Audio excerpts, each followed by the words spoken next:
of the sweetest of loves, when my heart becomes free and my shame is undone.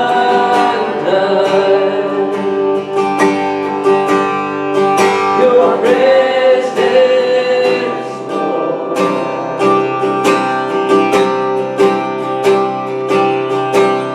Holy Spirit, you are welcome. Come flood this place and fill the atmosphere. Your glory, God, is what our hearts long for. To be overcome by your presence, Lord.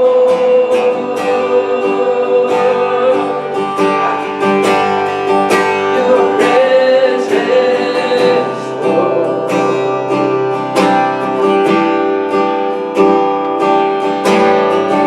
Let us become more aware of your presence.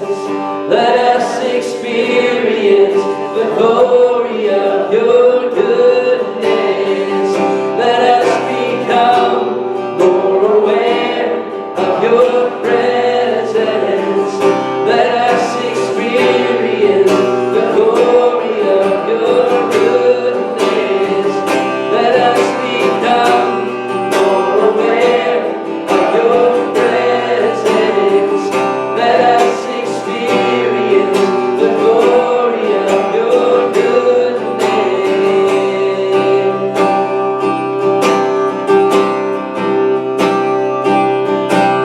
Holy Spirit, you are welcome here.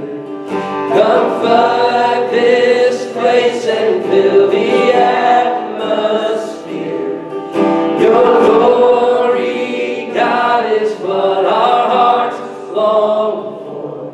To be overcome by your presence, Lord.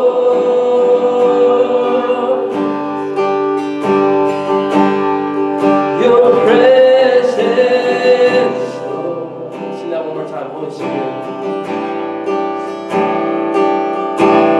Holy Spirit, you are welcome here.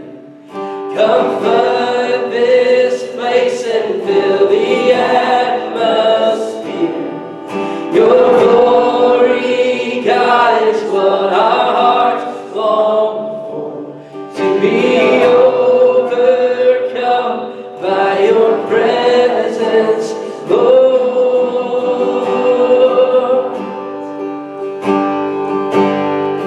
Your presence, Lord. Lord, this morning, that is our desire. God, we come here to worship. God, we come here to welcome your presence into this place. God, my prayer this morning is that you would do a work in our hearts. God, I don't know what everyone else in this room came in here with on their mind or their heart, and they don't know what I came in here with. But God, I pray that you would do a mighty work this morning. God, I pray that you would speak through Pastor Rick. God, I pray that you would give him the words to penetrate our hearts. God, we love you, and we thank you for sending your Son, Jesus Christ, to die on a cross and raise from the dead, God, so that we may have a living hope. God, we love you, and we thank you for all that you do. It's in Jesus' name we pray. Amen. Amen. Well, go ahead and turn to Acts chapter 2. And while you're turning, number one, I just want to thank you for the birthday wishes and the little photograph slideshow. I'm sure my wife was partying to that. Some of those pictures I didn't even realize were around. It's being a pastor is a little like being a movie star. Unfortunately, you're recorded, and so people know stuff about you. That I was watching a John Wayne movie, and just so you know, for the younger generation, the greatest movie star of all time is John Wayne. And so it was the Train Robbers. Yeah, it was the Train Robbers. 1973, it's just 6 years before he died. And not too long ago, I saw a picture of him when he was still Marion Morrison. And he, like 1920s, and he looked pretty good in those pictures. And then here he is up against Anne Margaret. And again, for the young folks, Anne Margaret was great eye candy. And so here's this overweight, hook-nosed, and most people didn't realize he wore a wig, but he was bald too. God created only a few perfect heads, the rest he put hair on. And so, yeah, it was a little nostalgic looking at those pictures. How many of you are like me, and as you type, you put 2 spaces after every period? I tell you how I learned that. I was a teenager. Our typing teacher was rather cute. It probably helped that she was just a few years older than the teenage boys in her class. She was a right attractive young woman. And that could have been a great indicator why there were so many boys in her typing class. But like me, I took off as soon as I learned enough to know what the home keys are and to do things like 2 spaces after every period. Do you realize you don't have to do that anymore? That's for typewriters. Visually, it's better for typewriters, for the reader. But in today's modern age, we don't need to do that. And so those of us who hold on to that are dinosaurs. And if you're like me and you write graduate papers, you get dinged for doing things like that on a graduate paper. So you don't have to do that anymore. And here's this is a did you know? So let's go ahead and go to the next screen. Did you know, for example, that Pluto, and I'm not talking the cartoon dog, Pluto is no longer a planet, right? But they can't make up their minds, these scientists. They keep changing the rule books. There's talks about making it a planet again. 9 planets, that's what I learned when I was a kid. There were 9 planets, and now there could be 11. They're talking about this phantom planet number 10, but there is a body in the asteroid belt that's actually larger than Pluto by about 12%, and so they're trying to figure out whether they can call that one a planet or planetoid. Crazy stuff. The world is changing around us all the time, and we keep having to change the textbooks. Let me test your knowledge on a few things and see if you hold on to some stuff that your teachers taught you that are not true. Sir Isaac Newton invented or came up with the theory of gravity after an apple fell on his head. No. No, that is a falsehood. It's something that your textbooks and your teachers told you, but it is not true. He did observe an apple falling from a tree, and he did wonder about it, and it just helped him. He was already on the path to talking about gravity, but the apple falling on his head did not happen.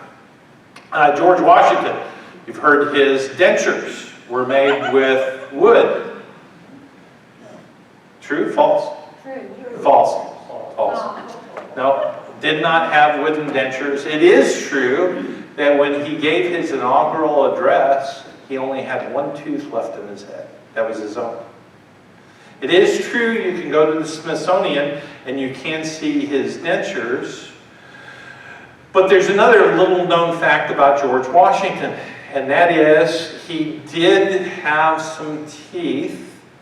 And you got to remember when this was. He did have some teeth that were surgically implanted in his head, in his mouth. He paid several of his slaves 122 shillings to get 9 teeth that they took and surgically put within his gum. Yeah, that's kind of grody. And you think about 200 plus years ago, that's just like all kinds of nasty, isn't it? Yeah. But you were taught, were you not, that George Washington had wooden teeth. Here's a few others. Columbus discovered that the earth was round. No. No. As a matter of fact, way back in the 3rd century, they already knew that the earth was round. So when you learned in your textbooks and your teacher taught you that every European thought the earth was flat, that's not true. Very superstitious seamen, sailors, believed things like that. They believed in monsters and all kinds of things. So some of the people who sailed with Columbus might have believed that. But from the 3rd century on, it was pretty common knowledge among, especially among the learned, that the earth was round. An observation. You can, yeah, they had figured these things out. Here's Christopher Columbus discovered America. American Vespucci. Well, actually, 400 years earlier, it was Leif Erikson, and so that was the first European that discovered. We do have logically a problem, because guess who was already here and had discovered the Americas long before that? Native Americans, of course. Yeah. So Thomas Edison, did he invent the light bulb? Yes and no. He invented the incandescent bulb that we know today, but a full 70 years before him, someone invented the arc light, which was very much like a light bulb, and invented it 70 years before Thomas Edison. And your teachers taught you Thomas Edison. No gravity in space? Zero gravity in space. It's not literally zero. The closer you get to an earthly body, you get to a planetoid or the moon, the more you have gravity even in space. But you were taught zero gravity. And so let's see, what's another couple of... this might be true for some of you though. We only use 10% of our brains. No, that's not true. That's a total myth. It's